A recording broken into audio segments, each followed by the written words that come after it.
this fight for the naysayers and all this and all the people talking shit about the fight. I think he actually took the fight because he know that I'm a dog. Who said that?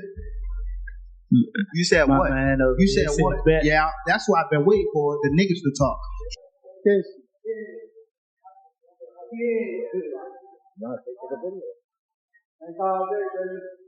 So get ready for 2 fights. But yes, and after I beat him the second time, I probably would ask the WBA to let me go up to 140. And the media like to hate him too. So, I'm going to catch a lot of that backlash too. But I mean, it is what it is. I ain't really studying that too much. I'm not worried about narrative. I'm worried about what I feel in the ring. The fight between Tank Davis and Lamont Roach was already a big deal, but their face-off took things to another level no one saw that coming. What? I say 9th round. You said 9th? Yeah. What's your response to that, Lamont? Look, he got scared. Look, he looked at night. I'm telling him, you saying you going down in the 9th? You know that power occurred late. I know you got some sneaky power. Off at the press conference in Brooklyn, where they were for promoting their WBA lightweight title fight. The bout is set for March 1st at the Barclays Center, but it looks like everyone has something to say, and not all of it is positive. I'll let y'all know, son, his father was up here shaking on the what's name. He was shaking on the Thank everybody that played a part in it. My team, Roberto Diaz, Barry Jonas.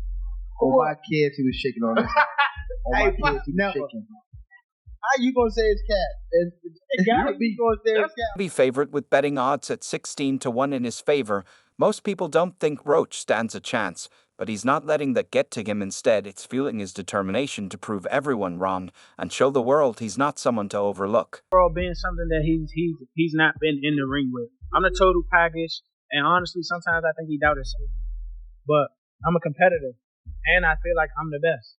Conference, Roach grabbed the mic and let everyone know he wasn't there to play nice. Everybody thinks I'm just here to lose, he said, locking eyes with Davis. They see me as some underdog who's going to fold. But let me tell you something, I'm a dog and I'm ready to bite. This fight is going to shock the world. My whole family is from DC. My whole family, like my entire family. Don't bring them. Don't bring them. For what? Don't bring them. They're going to celebrate with me. A few feet away smirked, but stayed quiet when both fighters were called to the center for the face-off. The tension only got worse. Standing nose to nose, they exchanged low-key insults, but then Davis leaned in and said something that clearly got under Roach. I'm always looking for a knockout. No matter what, I'm always prepared for 12 rounds. But I'm always looking for a knockout, and if I get the chance, I'm going to try to. Moment set the stage for what happened later in the day. Roach slapped Davis across the face. Davis, known for his fiery temper, didn't hold back as security held him back. He shouted, "You're done, you hear me? Done. That's the last mistake you'll ever make." After the incident, Roach showed no regret. "He disrespected me and my father," he said in a post-conference interview. "I'm not letting anyone talk to me like that, not even Tank Davis. If he thinks he can intimidate me, he's got another thing coming." That slap was just a preview of what's coming on fight night. Twice in the same tournament. So, we fought in the Junior Olympics, in the regionals, and we fought internationals. Remained solid even with the odds stacked against him skill-wise. "I bring a lot to the table," he said. "I can adapt, I'm gritty, I'm smart, whatever it takes I'll do it." The bad blood between Davis and Roach isn't new. The two have a long history, having faced off twice as amateurs in 2011 with Davis winning both times, but their rivalry only grew from there. They've sparred together countless times, and each man has kept a close watch on the other's pro career.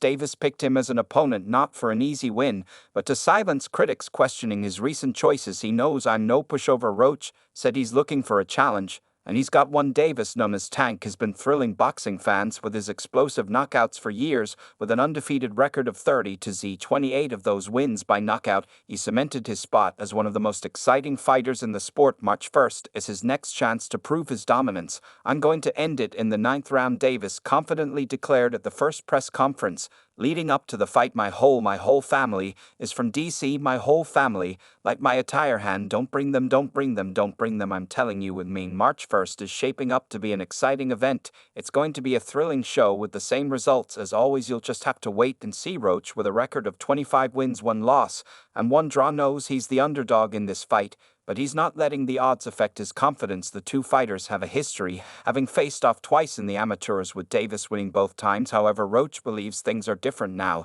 There's a big difference between fighting in the amateurs and now. Roach said, "We both evolved, gotten better, and added new things to our game. There might be some tendencies we already know, but I don't think they'll matter when it's time to perform on the big stage." Mo his ass, I'm always looking for a knockout. No matter what, I'm always prepared for 12 rounds, but I'm always looking for a knockout. If I get the chance, I'm going to try to knock his head off. The matchup is even more intriguing because of their amateur rivalry. Both fighters have grown since their early days in the sport, and this fight gives them a chance to settle the question of who's the better boxer. Davis, fresh off his June win over Frank Martin with an 8th-round knockout, knows how to deliver a show. The Barclays Center, where he won his first championship back in 2017, holds a special place in his career. The people's energy is amazing. Davis said about fighting in New York, "We fought twice in the same tournaments. So, yeah, and we fought in the Junior Olympics, in the regionals, and we fought in the nationals. I won my first championship here, and I have more followers from New York than almost anywhere else." Davis said New Yorkers bring great energy. This will be his 4th time fighting at the Barclays Center, and he's eager to deliver another unforgettable performance for his fans in the city. For Davis, the energy of New York and the support from its people only fuel his fire. Roach, on the other hand, is facing a major challenge by moving up 5 albs to take Davis,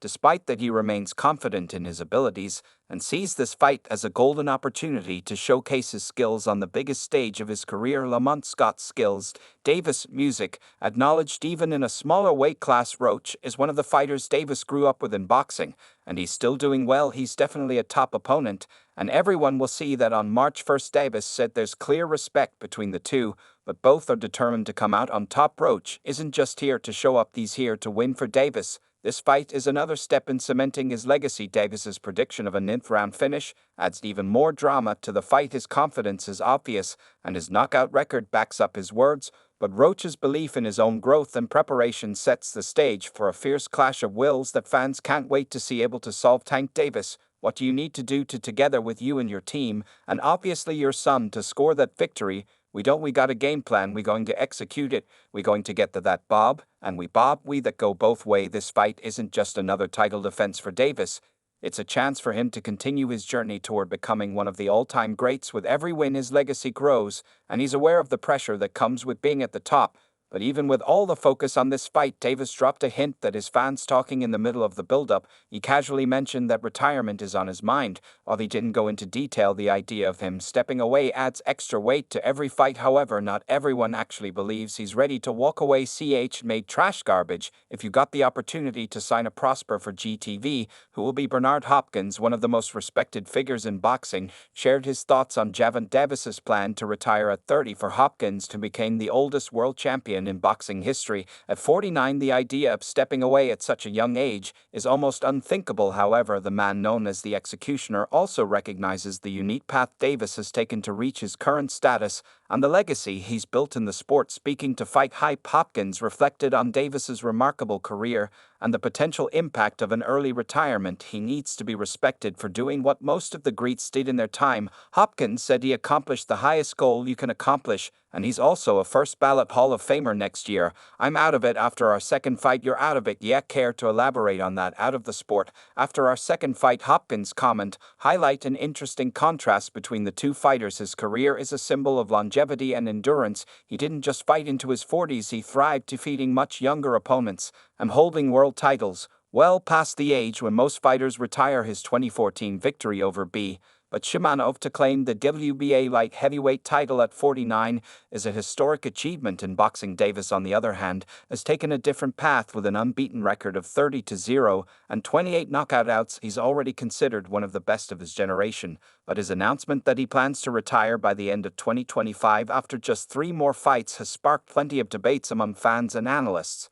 And then you hope, Tank, I know he's announced that he's retiring at the end of 2025. I don't know if you believe that or not, but I don't know. I thought he was very sincere, and I mean, like sometimes the fed up with maybe, but boxing can do that to you. I think in general, so Hopkins addressed the inevitable compare between IRAs and the criticism Davis might face for potentially not fighting certain rivals, including Shakur Stevenson. Every era has fighters who didn't fight each other, Hopkins explained. I don't think that will ever go away or be dismissed from the conversation. One of the central debates surrounding Davis's potential retirement is his reluctance to face WBC champion Shakur Stevenson. The idea of a showdown between the two gained momentum earlier this year, when Davis mentioned Stevenson as a future opponent. However, during the press conference to announce his fight with Lamont Roach, Davis completely dismissed the idea. What has Shakur done in the sport? He hasn't done nothing, Davis said. His comments sparked controversy, especially when he added the young ones look better than him. KH